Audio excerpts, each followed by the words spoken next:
Okay, today I'm gonna tell you about basic training. I'm gonna tell you about not really my basic training. Well, yeah, 1987 basic training. I'm 17 years old.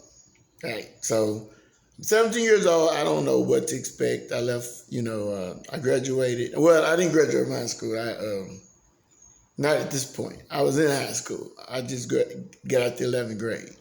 So I was going to basic training as a split option. So I was going back to high school, and then I do my AIT next year when I graduated.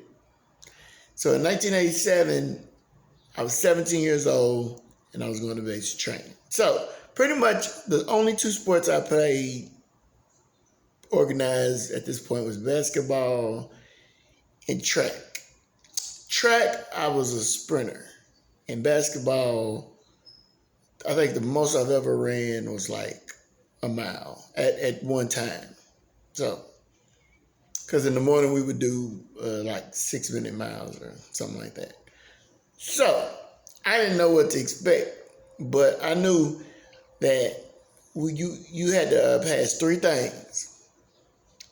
You had to pass the 2-mile run, which from back then, I don't know what it is now, but back then it was 15:45. So you got to run 2 miles in 15:45, less than for the men. I think the girls were a little bit longer. It was like 18 something.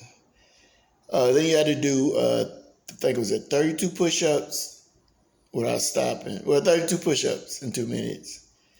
And 30 something sit-ups. Something like that. So, I got two weaknesses. I wasn't worried about the sit-ups, but I was worried about the push-ups and the running because I had never ran that long. And so I had to go to the doctor. And the doctor told me my heart was borderline. So, and I was like, well, I ain't gonna be able to go. And they was like, no, you'll be able to go. It just, you gotta, your heart's a muscle. You gotta build that muscle. So I started running miles. I just ran miles. Every morning I would run 1 mile, fast as I could. So, and I kept doing that because I knew that I had to go 2 miles when I went to basic training to finish. But I didn't know if I could do it or not. But anyway, so I went to this little training and they took us 3 miles. That's the first time I've been 3 miles. So I was like, oh, wait a minute. This is something different. So I'm 5'9", 166 at that time. Had a little stomach. Body fat might have been 11 maybe. I don't know. 11, probably less than that. But anyway, so I go to basic training. So they throw us in these cattle trucks. And they threw us all in this cattle truck. And from that next morning, we woke up at 4:30, right? So we woke up at 4:30, we ate. And then they sent us to our basic training units in the cattle trucks. So they dropped us off. So they dropped everybody off to these old barracks. So you got to remember this is 1987 in Fort Jackson, South Carolina. So no barracks had air conditioning, none. They had the big fan. So, but they kept me and they sent me to what they call New Hollywood. New Hollywood had air conditioning. So we was the first group to have air conditions in basic training in Fort Jackson, South Carolina. This is 1987. So we go in there and, everybody kind of like, man, y'all got air conditioning, This is gonna be, this is gonna be different because we're not used to having air conditioning. This is a good thing, but this is a good thing because now we can do exercises inside because you couldn't do exercise inside because there was no air conditioning before. But now we can exercise inside and stay in the barracks because it's all air conditioned. So anyway, we get there, and the first day we just getting our lockers together. We putting our lockers together. We learning where we're going to take a shower and all this stuff, right? So we meet our basic training. We meet our squad leaders. Well, we get squad leaders because we're in a 60-man bay, and we meet our drill sergeants, right? So we had a drill sergeant Martin, drill sergeant Cambier. So Cambier was the bad guy. Martin was a good guy. So this is a game they play. So if you're getting ready to go into the basic training, this is just basic training. This ain't AIT. So I'm pretty sure basic training is the same thing. Basic training is you're going to run 2 miles. Well, you got to run your PT test. You got to run your 3 PT tests. You got to pass that. You got to pass weapons training, and you got to pass that. I think you got to get 23 out of 40, which,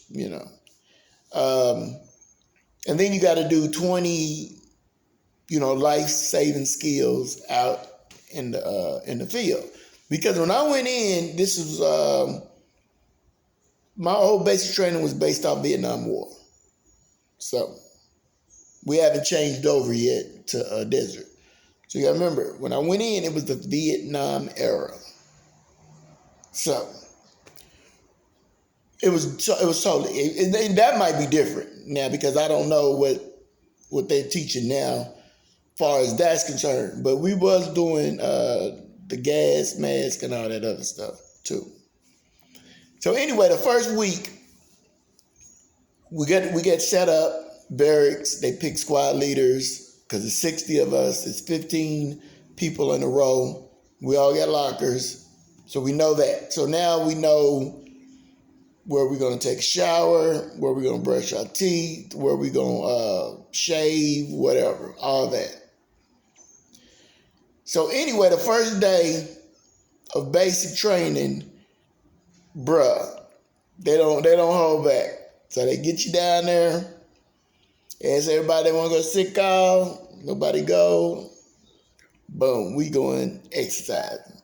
So we do the exercises and we run about 3 miles.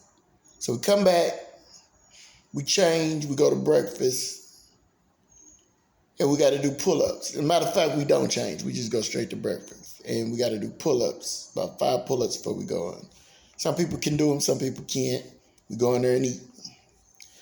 Second day is the same thing. Okay, so what's going on these first 2 days is people are falling out because they ain't used to this. My stomach is killing me. I'm throwing up because, I was eating chicken and fried chicken and Kentucky Fried Chicken and all this stuff, right? Man, nah, this bad boy up in here, you can't do that because they're going to run it out of you. They don't care they don't really care what you ate. They going to run it out of you, boy. So it's a lot of throwing up. So for the first 4 days, all I did was throw up every day, just threw up every day. from the food, the grease that was in my stomach, because I used to eat bacon and greasy foods. But in here, you really wasn't eating that. So it's kind of like, I said, let me stick with this chocolate milk. Let me stick with this water. And I was trying to, stay away from pop. I don't think I ever drank pop in basic training. Or AIT. I don't think I drank pop the whole time. So anyway, we get started. And then after about a week, you kind of get your running down. So that was the main thing for me, was the running. So then I knew the basic training. I knew the push-ups is going to be an issue. So I would go at night. I would go in the bathroom and do diamond push-ups, and I wouldn't count them. I just do my diamond push-ups, right? So I think I was at 28 push-ups in 2 minutes. So I wasn't really that strong. Then I went in there and I got a weight. It was 45 pounds, and I would do push-ups with that on my back. And so from now on, as long as nobody told me if a drill sergeant didn't tell me to do a push-up, I was having weights on my back. I always put weights on my back from that day on. I never knew how many I could do because I said from this time on, I'm never going to do a push-up without a 45-pound weight on my back. So that's what I kept doing. So now I'm doing this every day. So about the second or third week, running, I got it. Running is something that you just got to get in shape for. It's nothing, you either can do it or you can't. You know, and if they say you healthy, they're going to expect you to do it. So you got to just make up in your mind that I'm finna run. I'm finna run these miles. And 2 to 3 weeks, I stopped worrying about running. I wasn't worried about it no more. I was never worried about sit-ups, and I was really not worried about push-ups because it started getting easier for me because I was always boom, boom, boom, boom, boom. Now, the second thing they introduce you around week 3 or 4, is your weapon. Well, they introduced you to a weapon earlier, but now they're teaching you how to clean it, how to dismantle it, and pretty much how weapon safeties, precautions, and then the first thing they teach you is dime washing. So you got to put a dime on the end of your weapon. Is M16, most accurate gun in the world. Believe it. It will get you. Within 300 feet, 300 meters, you dead. It'll hit you right in the eyes. So this is not a play. It has no kick. It's just straight. You know, if you do it right, you're hitting the target. So we get this M16, and I go out there and I'm missing targets, right? So I'm missing targets, failing. I'm getting smoked every day. So all the time I'm getting smoked, right? So we had a trigger check. If I turned mine over, pow, it didn't fall. He said, man, your trigger's supposed to fall. So I had a bad trigger. So they changed my trigger out, girl, man, shoot, I went out there, I was hitting everything. Now I'm an expert. I'm hitting all my target. So it was like a video game, so I liked it. And after a while, I started counting the targets. I said, that's 3 seconds. That's 7 seconds. That's 5 seconds. And then they get multiple targets. That last one is 15 seconds. So now I know when the multiple targets pop up, I shoot at that one. At 3 seconds. That one's only 7, so I shoot this one, I got time to shoot this one. But if I shoot that one, I ain't gonna have time for this one because that was 3 seconds. So it's 3, it's 15. So I started doing the seconds on each one. I'm hitting all the targets, right? So I done figured it out, right? So we did that. So we working out and we're going to see guns, doing the weapons. Well, around week 4, you know, we used to running, we used to the weapons. So this time we draw our weapons. He said, we're not going to do PT today, right? So he said, right face. So we right face. About 30 minutes, I'm like, wait a minute. We leaving Garrison. We leaving the barracks. So then we way out. And I'm like, whoa, hold on. What we getting ready to do? So finally, they stopped and gave us MREs, gave us about 3 sets of MREs. So I was like, well, we ain't finna go back and eat. We finna miss lunch. He said, oh, this your lunch right here. He said, we're gonna be eating these all week. So I'm like, what? He's like, I was like, oh, man. So they took us out to Bivouac. So we stayed out there for a whole week. Didn't know we was going. Didn't eat, just eating MREs. And now, that's when our body started getting shredded. My body started getting shredded, the muscles. Because now I'm working out every day and it's like, y'all won't feed me. Y'all won't feed me. You know, I can't go in there and get seconds. I mean, I'm like, oh man. So I'm eating these MREs, dehydrated food for like a week. So now, running get easier. Push-ups get easier, sit-ups get easier, because now I pretty much ain't been eating nothing. So, and I never ate before I ran anyway. I might eat an apple, might drink something. So anyway, so we do that. So now, around about week 5 or 6, he started, getting us ready to go on and dress up, and we gotta pass all these things though, week 7 and 8. But he said, man, y'all got it. Y'all not gonna have no issues. So I ended up doing 110 push-ups in 2 minutes. When I came to basic, I can only do 28.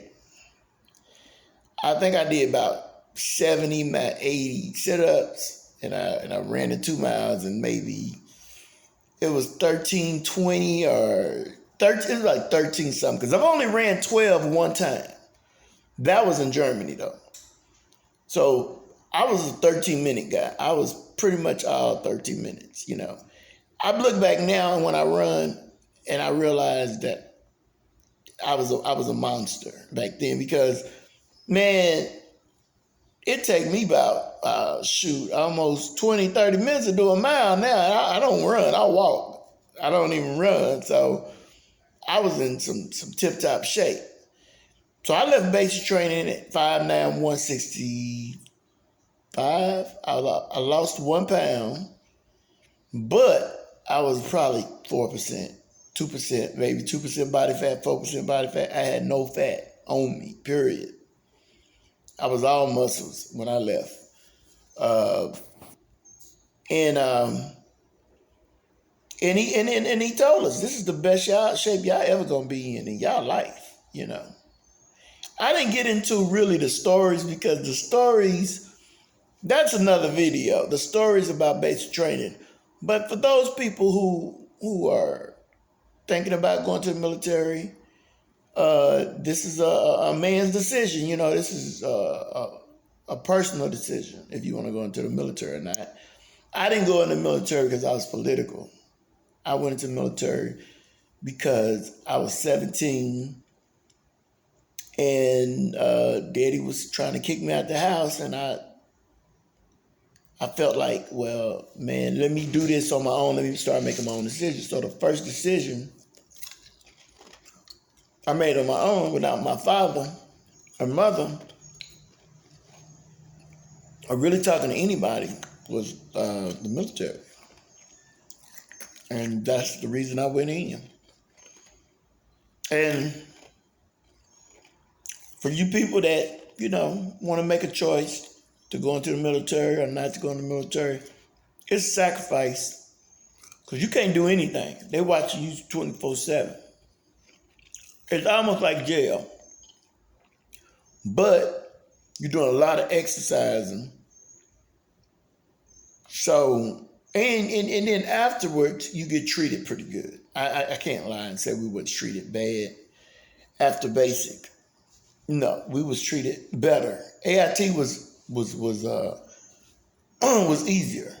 It was. I mean, it had rules, but it was easier than basic. Basic it was just all, it was just so many rules and stuff like that. And I guess it would stress you out, but we was running so much. So now that I learned that running, exercising, if you're stressed, if you exercise, man, it'll make life easy, because I don't think I was ever stressed out. But see, they never told us nothing anyway. They just get out there and do this. So that was, a little brief story of the basics of basic training and what it will do. And it's scary, but it taught me a lot of stuff. It taught me to finish my goals. Whatever goal I set, finish them. And it taught me not to have my goals to be too big, but to have short, attainable goals, and then set more goals, and set more goals and accomplish, and set more goals and accomplish. And basic training was where I learned all of that. I learned how to eat. I learned how to take care of myself. It actually turned out to be pretty good life lesson for me. So I just wanted to share y'all, if y'all was deciding to go to basic training in the United States Army, kind of, go over what you'll be doing, per week. I think the hardest thing about it is getting in shape, because First of all, they're not going to let you in if you got anything wrong with you. So that's first of all. Second of all, the stuff they're going to ask you to do, people have been doing for years. So it's not like they picking on you, asking you to do something that nobody else is doing. So that's not what's going on. But if you be patient, be quiet, you get through it. You just can't react. And that's another thing they teach you. The mental part of life. Don't react to everything. Everything don't deserve a reaction. If you react to everything, you're going to have people pushing your buttons left and right. So everything don't deserve a reaction. And taught me that too. So I'm going to let y'all go. Like, subscribe to the Z Show. I'm just going over a little basic training. One video I might make of actually my basic training of what I did and some of the funny stories. But this is how I approached it. The way I got through with it is just trying to be quiet as I can and not getting myself involved in anything. All right, then. Take it easy. All right. Bye.